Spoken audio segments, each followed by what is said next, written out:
Այսը դա։ Մեր վարչապետի առաքելությունը կյանքը իր ողջ կյանքը դրել է պետության կայացման ստեղծման վրա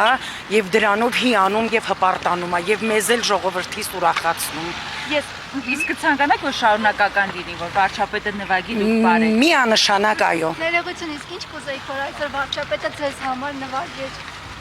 Իր ցանկում ինչ որ ինքը նվագում է մեզ հաճելի է։ Ինչ որ ընթացքում լսել ենք դա էլ մեզ հաճելի է։ Այսօր երգից կարող եք մի երկու տող օրինակ երգել։ Երգել։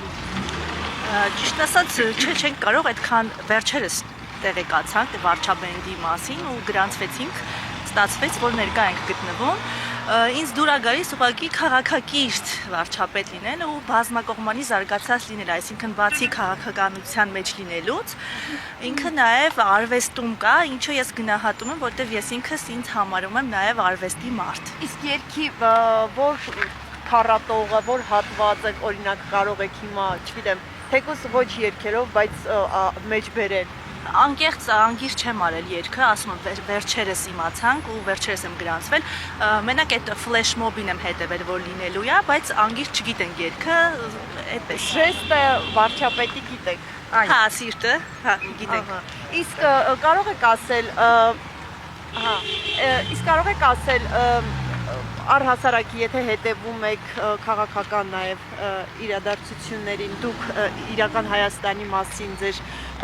իմացած ինֆորմացիան, տեղեկությունը ինչ կարող եք ասել։ Դե որովհետև համերգը այդ խորագրով է նաև դրա համար եմ հարցնում։ Իրական Հայաստան ասելով ուզում հասկանամ ինչ նկատի ունեք, որ կարող եմ վարչապետի գաղափարախոսությունը իրական Հայաստանը, այդ մասին ինչ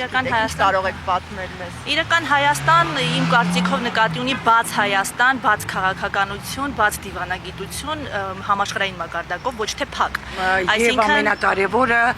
խաղաղություն բերող վարչապետ, որ մենք ապրենք խաղաղ, հանգիստ, ազատ երկրում։ Օրինակ շատերը ասում են, որ Նիկոլ Փաշինյանը իրեն PR է անում, դուք ինչ եք։ Բացարձակապես այստեղ PR անելու ոչինչ չկա, պարզապես ժողովրդավար, ժողովրդասեր, ազատասեր եւ կարող է շատ օրինակ ծառայել այլ երկրների վարչապետներին, չգիտեմ, նախագահներին, յուրօրինակ իր օրինակով։ Ես ցանկանայի մեր ազգում շատ լայն մտածողությամբ մարդիկ։ Այսօրվա փարթին ինչպիսին է ձեր լուքը, կարող ենք տեսնել։ Գնահատենք ձեր լուքը։ Փայլով։ Ոսկե փայլ։ Այդպես։ Շատ լավ կարող ենք տեսնել։ Ինչպես։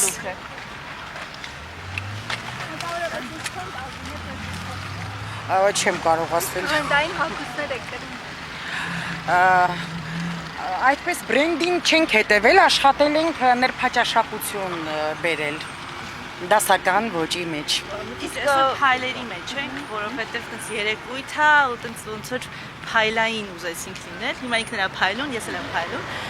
Այդպես։ Իսկ այլ առիթ ունեցել եք վարչապետին տեսնելու կամ շփվելու Անձամբ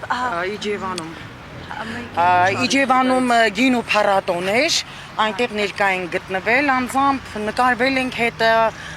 շատ մտերիմ միջավայրում, հաղորդակցվել ենք իրեն հետ։ Դուք որտեղից եք եկել ներողություն։ Երևանից։ Եվ մի ճշտող հարցն է, քանի որ Նիկոլ Փաշինյանն ասել որ երիտասարդներին է հրավիրում, օրինակ տարիքային սահմանափակումների հետ կապված, որևէ խնդիրներ չեն առաջացել գրանցման բանը։ Պատկերացրեք, որ ոչ չեն առաջացել։ Մենք անմիջապես հերթագրվեցինք։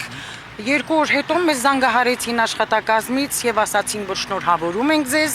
դուք այն երջանիկներից եք, որ այսօր կարող եք մասնակցել միջոցառմանը։ Բան էլ հարցնեմ, քանի որ անվտանգային միջոցառումներն են ամեն դեպքում վարչապետի մասնակցությամբ խիստ ինչ սահմանափակումներ կամ ինչ այսպես հարցեր են տվել ձեզ մինչև մասնակցելը, ինչ որ ինֆորմացիա եղել է, որ փորձեն ճշտել, հասկանալ։ Չէ, բացարձակապես տարեթիվ են հարցրել, ծննդյան տարեթիվ, նույնիսկ մեզ ասացին, որ կարող ենք օգնել, ասել, որ տրանսպորտն է այնտեղ գնում եւ այլն։ Ես էլ հեռախոսով ասեցի, որ մենք շատ ուրախ ենք, շատ սպասում էինք, շատ անհանգիստ էինք։ Աշխատակազմից ով զանգահարել էր ասաց, որ մենք այսօր ձեզ նման, ես շատ ուրախացա, ասաց, որ այսօր ձեզ նման շատ շատերին ուրախացրել ենք եւ ես ուրախությունից բարի եկա։ Իսկ դուք